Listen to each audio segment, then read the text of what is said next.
geeft rust aan mijn ziel. Hij leidt mij naar rustige wateren, om mijn ziel te verkwikken. Want mijn herder is de Heer, nooit zal hij ontbreken. Hij leidt mij in het rechte spoor, omwille van zijn naam. Al moet ik door donkere dalen, ik vrees geen kwaad. Uw staf en uw stok zijn mijn troost, gij zijt steeds bij mij. Want mijn herder is de Heer, nooit zal er mij iets ontbreken. Gij bereidt voor mij een tafel, voor het oog van mijn vijand. Gij zalft met olie mijn hoofd, en mijn beker vloeit over. Want mijn herder is de Heer, nooit zal er mij iets ontbreken. Mij volgen uw heid en uw mildheid, al de dagen van mijn leven. In het huis van mijn Heer wil ik wonen, tot in lengte van dagen. Want mijn herder is de Heer, nooit zal er mij iets ontbreken.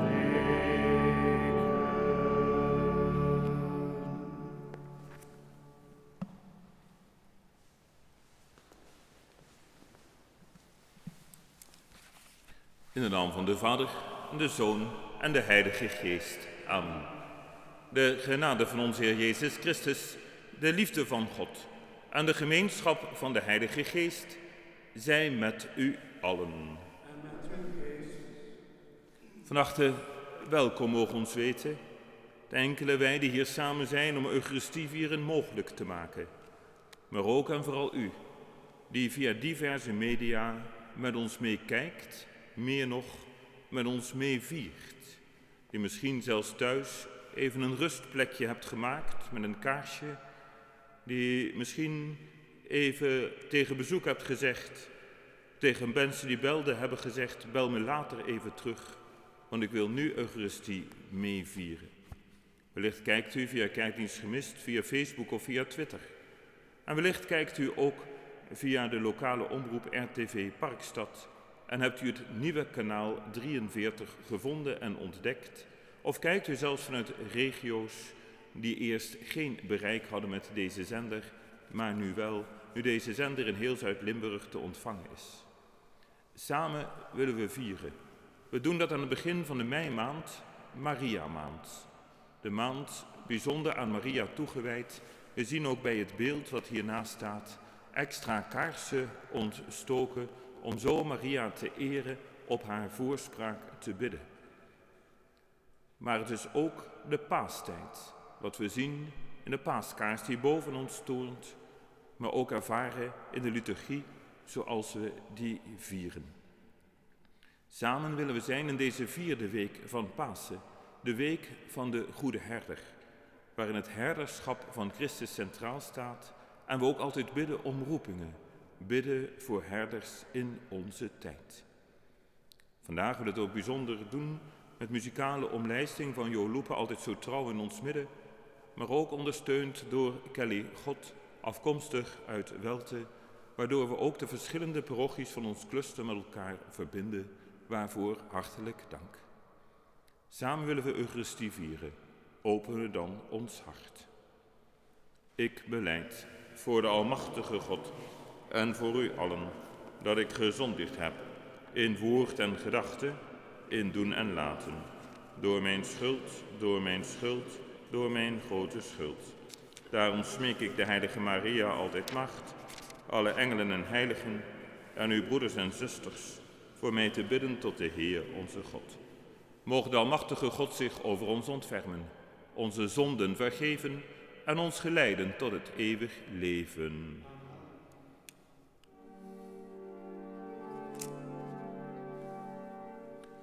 Heer, ontferm u. Heer, ontferm u. Christus, ontferm u. Christus, ontferm u. Heer, ontferm u. Heer,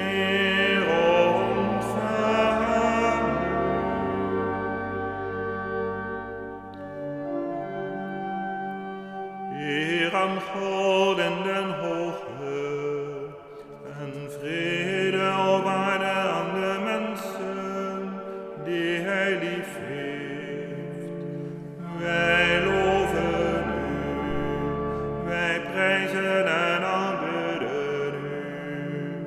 Wij verheerlijken u en zeggen u dank voor uw grote Heer God, hemelse koning, God almachtige Vader, Heer enige geboren Zoon, Jezus Christus, Heer God, lam Gods, Zoon van de Vader, gij die wegneemt de zonden der wereld, ontferm u over ons. Gij die wegneemt de zonden der wereld, aanvaard ons gebed. Gij die zit aan de rechterhand van de Vader, ontferm u over ons. Want gij alleen zijt de Heilige, gij alleen de Heer, gij alleen de Allerhoogste, Jezus Christus, met de Heilige Geest, in de heerlijkheid van God de Vader.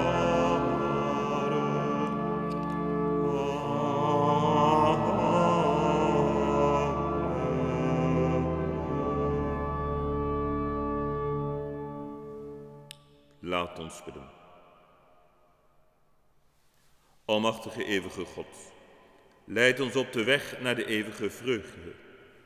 Geef dat de kleine kudde de herder daarheen mag volgen, waar deze machtig en groot is voorgegaan. Door onze Heer Jezus Christus, uw Zoon, die met u leeft en heerst in de eenheid van de Heilige Geest, God in alle eeuwen der eeuwen. Luister dan naar de woorden van God zoals ze tot ons komen in de lezingen.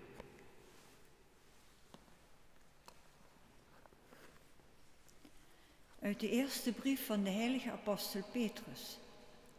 Dierbaren, geduldig verdragen wat gij te lijden hebt om uw goede daden. Dat is het wat God behaagt. Het is ook uw roeping, want Christus heeft voor u geleden en u een voorbeeld nagelaten. Gij moet in zijn voetstappen treden. Hij heeft geen zonde gedaan en in zijn mond is geen bedrog gevonden. Als hij gescholden werd, schold hij niet terug. Als men hem leed aandeed, uitte hij geen dreigementen. Hij liet zijn zaak over aan hem die rechtvaardig oordeelt. In zijn eigen lichaam heeft hij onze zonden op het kruishout gedragen, opdat wij aan de zonde zouden afsterven en gaan leven voor gerechtigheid. Door zijn striemen zijt gij genezen. Want gij waart verdwaald als schapen, maar nu zijt ge bekeerd tot de herder en behoeder van uw zielen. Zo spreekt de Heer.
De Heer zij met u. En met uw geest. Uit het heilige evangelie van onze Heer Jezus Christus volgens Johannes. Lof zij u, Christus.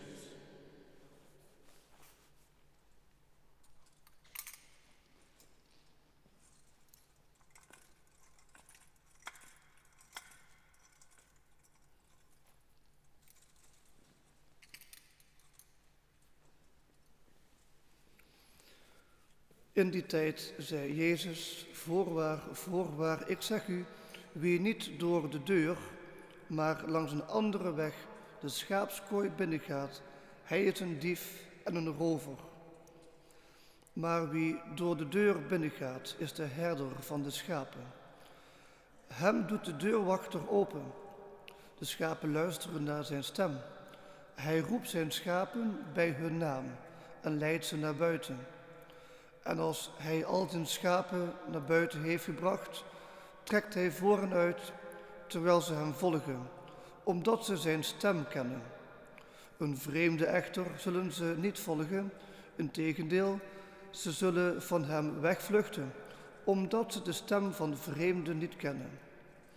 Deze gelijkenis vertelde Jezus hen, maar ze begrepen niet wat hij hun wilde zeggen. Een andere keer zei Jezus tot hen, voorwaar, voorwaar, ik zeg u, ik ben de deur van de schapen. Allen die voor mij zijn gekomen, zijn dieven en rovers. Maar de schapen hebben niet naar hen geluisterd. Ik ben de deur. Als iemand door mij binnengaat, zal hij worden gered. Hij zal in en uitgaan en weide vinden. De dief komt alleen maar om te stelen, te slachten en te vernietigen. Ik ben gekomen opdat zij leven zouden bezitten en wel in overvloed. Zo spreekt de Heer.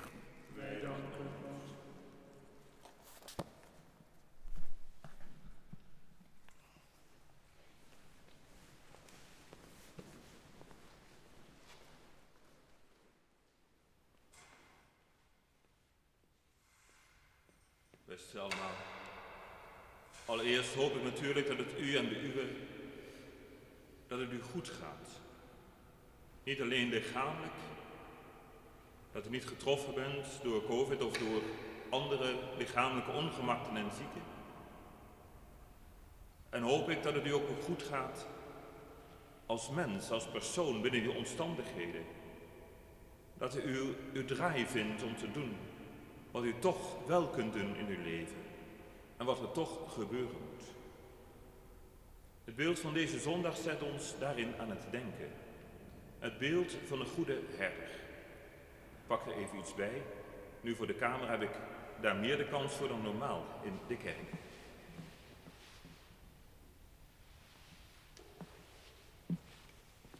Het traditionele beeld van de herder. Het is een afbeelding die me heel dierbaar is. Want ik kreeg dit beeldje bij mijn vertrek als kaplaan uit Venray, meer nog bijzonder bij het dorpje Venray Heide, als een aandenken. En het staat ook op mijn bureau, om daar iedere keer opnieuw aan terug te denken, welke boodschap ze mij met het beeldje mee hebben willen geven. Geen eenvoudige boodschap, want er waren ook kritische parochianen. Vind ik heerlijk, vind ik geweldig. Niet nadenken en durven zeggen, ja maar, in die tijd kaplaan. Ja maar kaplaan, we hebben toch eigenlijk wel moeite met dat beeld van die goede herder. Want als Jezus de goede herder is, als een herder rondtrekt met zijn schapen, wat zijn wij dan nog? Zijn wij dan alleen maar makke schapen die moeten volgen? Wie zijn wij dan nog? En daarom, zei iemand kaplaan, heb ik moeite met dat beeld. En we spraken erover dat je een vergelijking nooit helemaal door kunt trekken. Nooit helemaal op alles toe kunt passen. Want dan zouden we ook geschoren moeten worden als schapen. Het drukt het beeld van de goede herder niet uit. Het zegt iets over de herder die er is. Ieder jaar, de 4e zondag van Pasen, wordt bij dat beeld speciaal stilgestaan. Het beeld van Jezus als de goede herder. En de evangelielezing van vandaag lijkt ook die kant op te gaan. Die lijkt dat ook te zeggen. Die lijkt te zeggen, Jezus de goede herder. Want hij begint met een verhaal over herderschap, dieven en rovers. Begint met een verhaal over het luisteren naar zijn stem. En dan in een vervolg daarop legt Jezus uit naar zijn leerlingen. En op het moment dat hij dan zegt, ze luisteren naar mijn stem, dan voel je aankomen dat hij zegt, ik ben de goede herder. Maar dat zegt hij niet. Hij zegt, ik ben de deur. Niet de goede herder. Ik ben de deur van de schaapstal. Wat bedoelt hij daarmee? Ik maak even de handen vrij.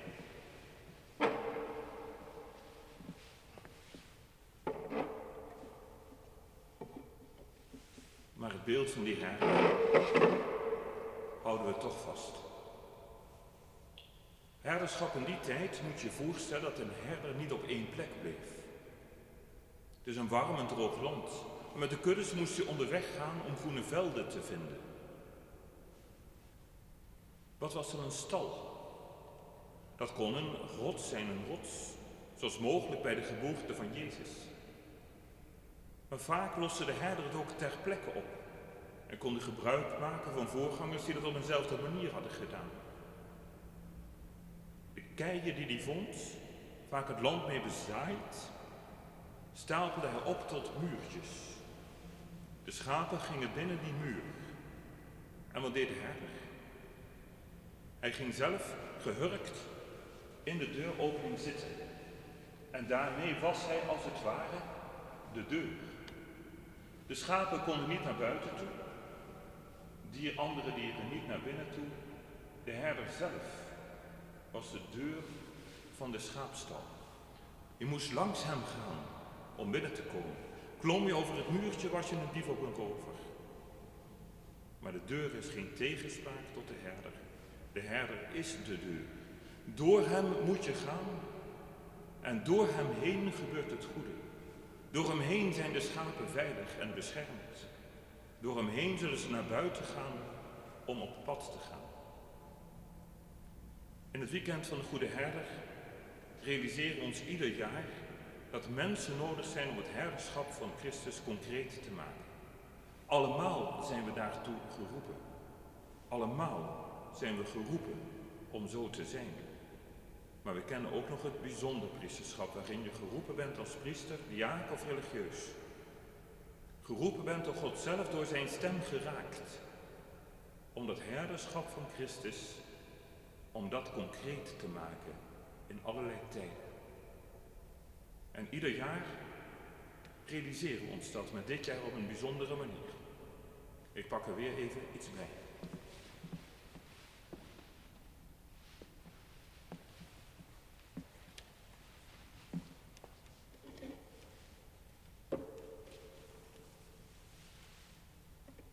Een foto die ik aantrof op zolder toen ik hier kwam wonen. En die nu trots in de gang hangt. Schilderijen van dekens zijn er genoeg, maar zo'n foto als deze is er maar één. Wellicht dat een oudere generatie onder u hem herkent. Het is kaplaan Berix. Misschien dat een jongere generatie nog schakelt. Hé, is er geen scoutinggroep in Heerlen die naar hem genoemd is? Dat klopt. Mijn eerste kaplaansplaats was de kaplaan in Elslo en Meers. En daar hoorde ik al over deze kaplaan, omdat hij uit het dorpje Meers, meer concreet de Maasband, omdat hij daaruit afkomstig is. Hij werd in 1933 tot priester gewijd en vervolgens benoemd hier in de Pancratiuskerk in Heerlen als kaplaan. In die woelige jaren van de jaren 30. De ene kant de mijntijd, maar ook de crisis. De steeds nadrukkelijkere dreiging van Duitsland en alles wat de toekomst zou brengen. Tot uiteindelijk in 1940 gebeurde, wat we inmiddels allemaal weten. Hij wilde een echte herder zijn, op zijn manier. En werd actief in het verzet, een spil, wat hij kon door jarenlange contacten die hier als kaplaan had opgebouwd. Uiteindelijk werd hij in 1944 opgepakt, verraden, op een bijeenkomst van verzetsleiders was een inval en hij werd meegenomen en naar Duitsland getransporteerd. Hij werd te werk gesteld, ziek en overleed uiteindelijk in Bergen-Belsen. Iedere tijd vraagt herders die op hun eigen manier Christus herderschap concreet maken en daar invulling aan geven. Deze week staan we stil bij 75 jaar bevrijding. We doen dat eigenlijk al een hele tijd, dat deze streek eerder bevrijd werd dan de rest van het land. Voor hem net te laat. We zouden graag dodenherdenking uitgebreid vieren. Maar in stilte zal de burgemeester morgenochtend een krans neerleggen bij de Akerstraat op een niet aangekondigde tijd om het rustig te laten verlopen. En ook bij de Prochuwelte zal erbij worden stilgestaan bij hen die hun leven gaven voor onze vrijheid. En wat zouden we graag op 5 mei die vrijheid 75 jaar groots willen vieren. Maar misschien kunnen we het ook omdraaien. Als we terugdenken aan deze mensen en hun verhalen. En dan begrijpen hoe zij in hun jarenlange moeilijke omstandigheden toch hun best hebben gedaan. Hun geloof gestalte te geven en er vanuit te leven. Als we begrijpen hoe priesters als kaplaan Berix en Naus en zoveel anderen, hoe die hun herderschap concreet hebben gemaakt in die tijd, in die omstandigheden, dan is het ook voor ons een oproep om niet bij pakken neer te gaan zitten, inderdaad. Om geen makke schapen te wachten, maar om echt mensen te zijn die deel zijn van de kudde van de Heer. En mensen te zijn die naar elkaar toe Gods herderschap, Christus herderschap concreet maken. En bidden we daarbij ook heel nadrukkelijk dat er ook in komende tijden roepingen zullen zijn. En die zijn er zeker. Maar dat mensen ook Gods roepstem durven horen en durven te zeggen, ja Heer, ik doe wat u van mij verwacht. In uw voetsporen wil ik treden, wil ik stappen, een herder wil ik zijn. Iedere herder is anders in zijn eigen tijd en in zijn eigen omstandigheden. Het is geen blauwdruk wat we kunnen en moeten doen, maar het is een oproep om er op onze eigen manier, passend bij onze eigen identiteit, gestalte aan te geven. Niet als makke schapen, maar als bezielde mensen, als gelovigen met elkaar en met God onderweg. Amen.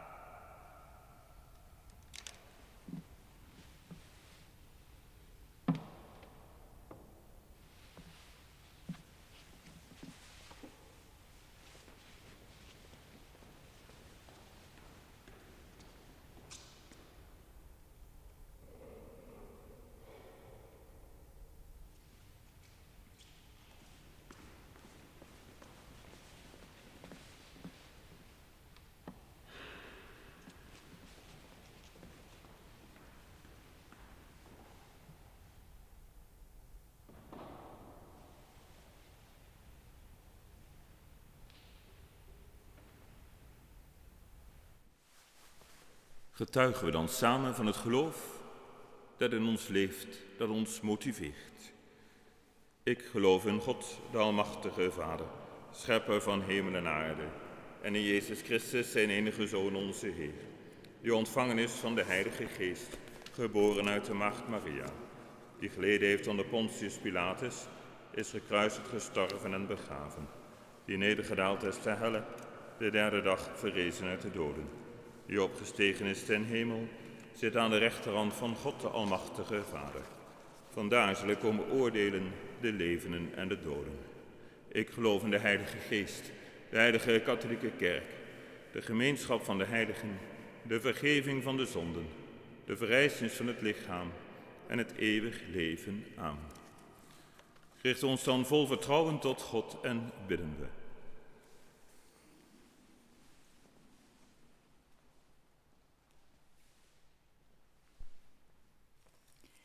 Paus, bisschoppen en priesters willen de goede herder tastbaar aanwezig maken in onze wereld. Bidden we daarom om zegen over hun werk en om hun inzet. Laat ons bidden. Heer onze God, wij bidden u voor ons. God roept mensen om in zijn dienst te treden. Bidden we voor allen die geroepen worden tot ambten in de kerk, dat ze hun hart openen voor Gods plan in hun leven en zijn roepstem beantwoorden. Laat ons bidden. Heer onze God, wij bidden u voor ons. Allemaal zijn we geroepen om te bouwen aan het Rijk Gods. Bidden we dat we allemaal op onze eigen manier invulling kunnen en durven geven aan dat wat God van ons verwacht. Laat ons bidden. Heer onze God, wij bidden u voor ons. 75 jaar geleden werden we bevrijd. Bidden we voor hen die hun leven gaven voor de vrijheid. Dat we hen nooit vergeten, dat we hun gedachtenis eren door zelf te bouwen aan vrede en gerechtigheid. Laat ons bidden. Heer onze God, wij bidden u voor ons.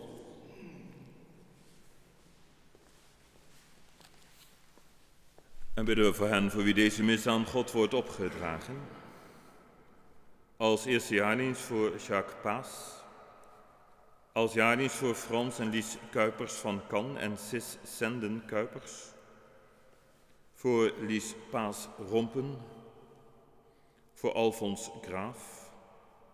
Voor Ernst Lempers. Voor Hein Kwaadvlieg. Voor de zielrust van de overleden leraren en leerlingen van de Henricus MAVO. Voor de ouders Rompelperg del Brassin en kinderen Gaston en Emma. Voor overleden ouders en familie. Uit dankbaarheid bij gelegenheid van een 50-jarig huwelijksjubileum. En bidden we ook voor hen die deze dagen zijn overleden en voor wie de komende week de uitvaartdiensten in beperkte kring zullen plaatsvinden. Voor Huub Herveile van de gebedsdienst in het crematorium. Voor Mathieu Jorissen in de Pancratiuskerk. Voor Guus Goossens in de Jozefkerk Heerlabaan. En voor Zef Koenen in de Martinuskerk van Welten. En een moment van stilgebed voor dat wat er leeft in ons eigen hart, gekend door God alleen.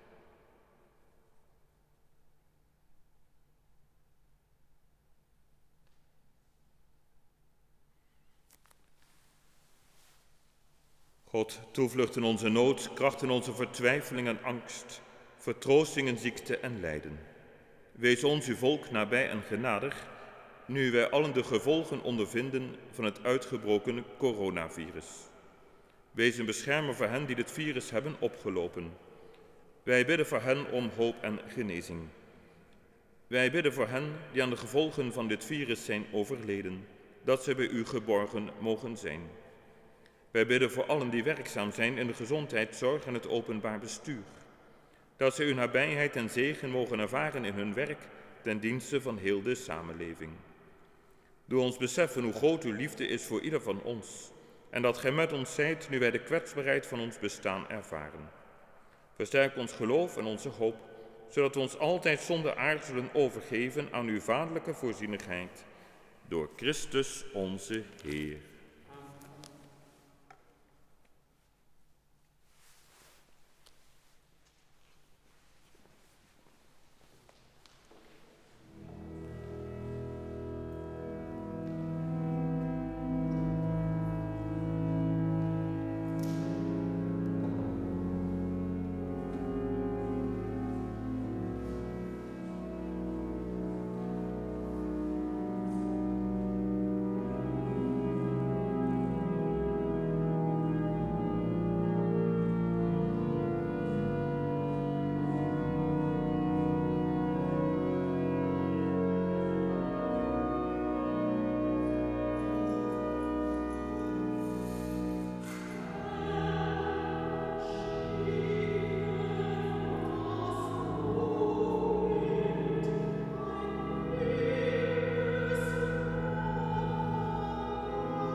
bid, broeders en zusters, dat mijn en uw offer aanvaard kan worden door God, de Almachtige Vader.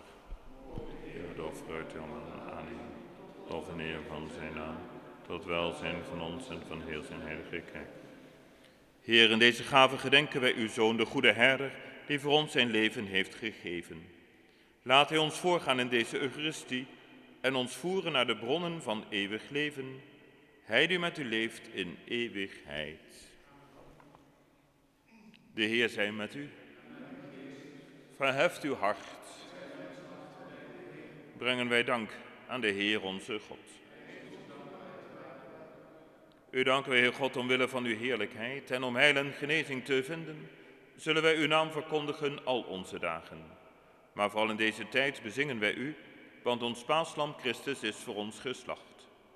Wat oud was, is teniet gedaan. Wat neerlag, is tot nieuw leven opgericht. In Christus is ons leven geheel en al hersteld. Vreugd om het paasfeest vervult ons mensen die op aarde wonen. Vreugde vervult de engelen in de hemel, de machten en de krachten die u loven, die u dit lied toejuichen zonder einde.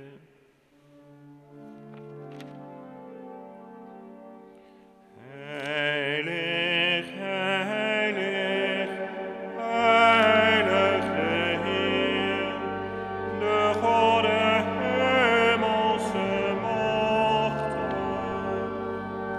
vol zijn hemel en aarde, van uw heerlijkheid.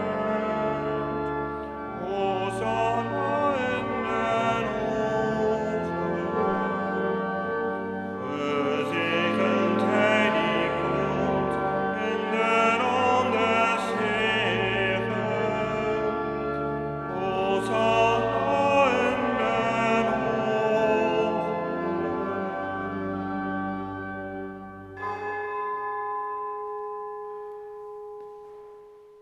Gij zijt waarlijk heilig, onze Heer, de bron van alle heiligheid. Heilig dan deze gaven met de dauw van uw heilige geest, dat zij voor ons worden tot lichaam en bloed van Jezus Christus, onze Heer. Toen hij werd overgeleverd en vrijwillig zijn lijden op zich nam hij het brood, sprak de dankzegging uit, brak het en gaf het zijn leerlingen met deze woorden. Neemt en eet hiervan, gij allen, want dit is mijn lichaam, dat voor u gegeven wordt.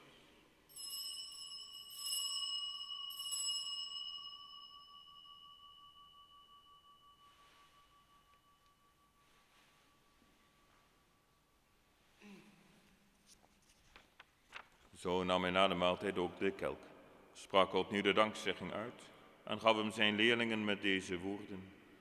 Neem deze beker en drinkt hier allen uit, want dit is de beker van het nieuwe, altijd durende verbond. Dit is mijn bloed dat voor u en alle mensen wordt vergoten tot vergeving van de zonde. Blijf dit doen om mij te gedenken.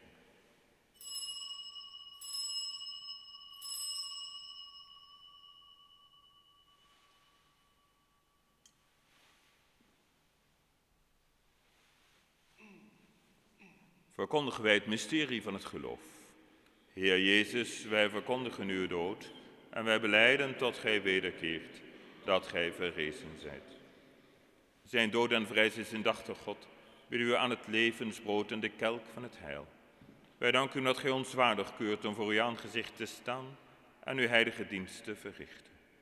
Zo delen we het lichaam en bloed van Christus en wij smeken u dat wij door de Heilige Geest worden vergaderd tot één enige kudde.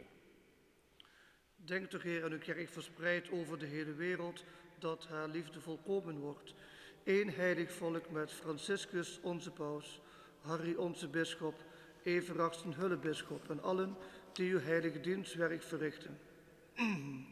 Gedenk ook onze broeders en zusters die reeds ontslapen zijn in de hoop der verrijzenis. Hier alle gestorvenen dragen we op aan uw zorg. Neem hen aan en laat hen verschijnen in het licht van uw gelaat. Wij vragen u, ontferm u over ons allen, opdat wij tezamen met de maagd Maria, de moeder van Christus, met de heilige Jozef, haar bruidegom, met de apostelen, met alle heiligen die reeds leefden in uw welbehagen, waardig bevonden worden het eeuwig leven deelachtig te zijn, en u loven en eren door Jezus Christus, uw Zoon. Door hem en met hem en in hem zal uw naam geprezen zijn.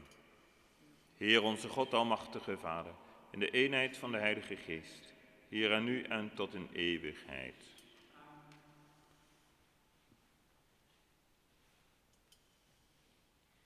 Bidden we dan met de woorden die Jezus zelf aan ons heeft geleerd. Onze Vader, die in de hemel zijt, uw naam worden geheiligd, uw rijk komen. Uw wil geschieden op aarde zoals in de hemel.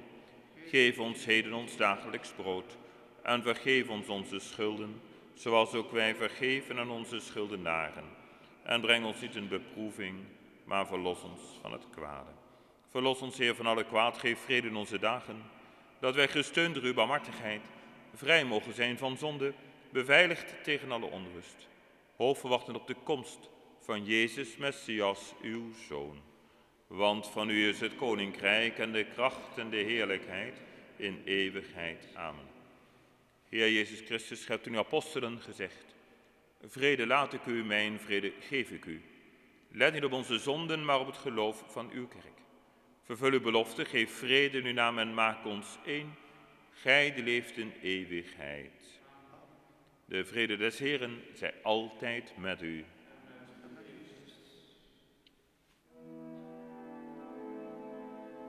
Lam God, dat wegneemt de zonden der wereld, ontferm u over ons.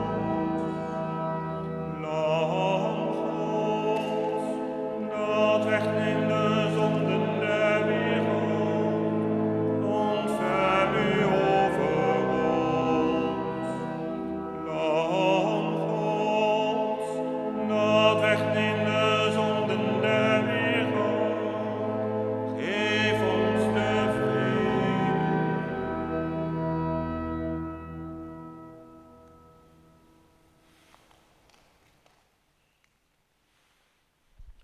Bidden we het gebed voor de geestelijke communie.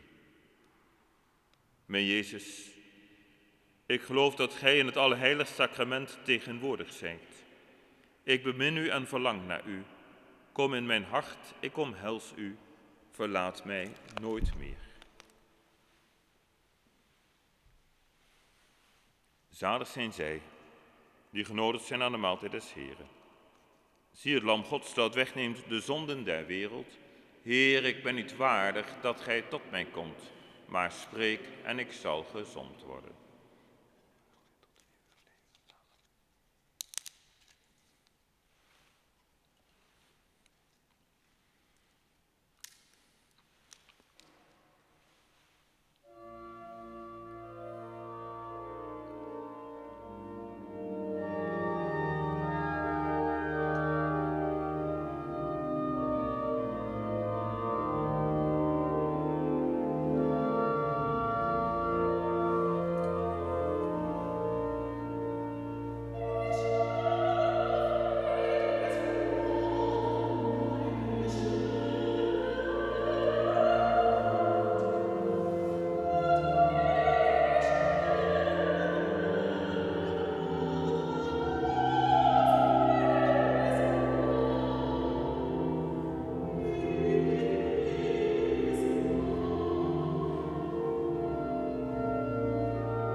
Laat ons bidden.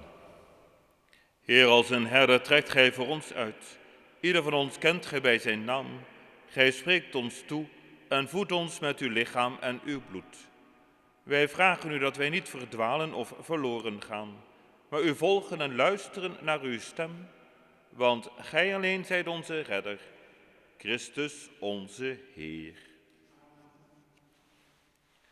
En zo mochten we ons verbonden weten rond de Eucharistie in het weekend van de Goede Herder, waarin we speciaal stilstonden bij dat beeld van de herder, maar ook onze eigen opdracht en roeping daarin. Voor ons allemaal, maar ook bijzondere roepingen tot bijvoorbeeld het priesterschap, zoals kaplaan Berix daarin zijn tijd invulling aan heeft gegeven. Blijven we bidden voor roepingen in deze en komende tijden. Dat mensen ja kunnen zeggen tegen Gods roepstem om hem te volgen als priester, diaken of religieus. Maar verwachten we niet alles van hen? Nemen we ook zelf onze verantwoordelijkheden? Zijn we geen makke schapen, maar mensen die ons bewust zijn van allemaal onze eigen unieke roeping, op welke manier en in welke omstandigheden dan ook? Zitten we niet bij pakken neer, maar pakken we die verantwoordelijkheden? Een mooi voorbeeld daarvan is ook het project Caritas 045, ontstaan vanuit deze Pancratiusparochie en neergedaald in Schandelen. Mooie samenwerking tussen parochies, waarin mensen te eten konden krijgen voor de gezelligheid, wat eenzaamheid doorbreken of wanneer ze het financieel moeilijk hadden. Dat gaat op deze manier natuurlijk in deze tijd niet. En daarom is afgelopen week Caritas 045 in samenwerking met Heerlen Against Corona begonnen om maaltijden uit te delen. Op dinsdagavond bij de Corneliuskerk van Heerlerheide, op donderdagavond bij de Jozefkerk van de Heerlerbaan, telkens tussen 5 en 7 uur. En voor wie vervoer moeilijk is, is ook de mogelijkheid om het thuis bezorgd te krijgen. Parochiekantoren kunnen u daar meer over vertellen. Op de website en de Facebookpagina's vindt u ook daar het mail van terug. Als u even zoekt dan op Caritas 045, maar durf ook te bellen, durf ook te vragen. Morgen 4 mei staan we in beperkte kring stil bij hen die hun leven gaven voor onze vrijheid, op welke manier dan ook slachtoffer werden van de oorlog. Anders dan andere jaren is het vlagprotocol dat de hele dag de vlag halfstok kan hangen en daartoe zijn we ook allemaal nadrukkelijk uitgenodigd en opgeroepen om dan 5 mei, wat we eigenlijk groot zouden willen vieren, in elk geval de vlag in top te doen uit dankbaarheid voor de vrijheid. En misschien relativeert het ook wel een stuk alles wat wij nu zelf meemaken en ervaren, zonder dat te willen bagatelliseren of te willen verkleinen. Dank iedereen die dit samen vieren op deze manier mogelijk heeft gemaakt. De vrijwilligers die er altijd zijn, Joloepe, maar voor vandaag natuurlijk heel in het bijzonder Kelly God. En natuurlijk het team van Mark Baatjoe en RTV Parkstad. Ik wens u allen een hele goede, een hele gezegende zondag toe. En misschien kent u het wel van buiten als u thuis bent en kunt u na de zegen in uw eigen huiskamers met ons meezingen. En u hoeft er niet voor het balkon op te gaan of de tuin in te gaan, maar toch in verbondenheid. U zij de glorie. De Heer zij met u. Zegen u allen de Almachtige God, de Vader, de Zoon, de Heilige Geest. Amen. Zou ik nog één ding vergeten? Mijn misintentie was ook een intentie voor een 50-jarig bruidspaar. We mochten de naam niet noemen, maar van harte wensen we een proficiat met dit geweldige jubileum. En dan kunt u het met beperkingen vieren. Het is een proficiat meer dan waard. Ook heel veel zegen voor u en voor de uwe.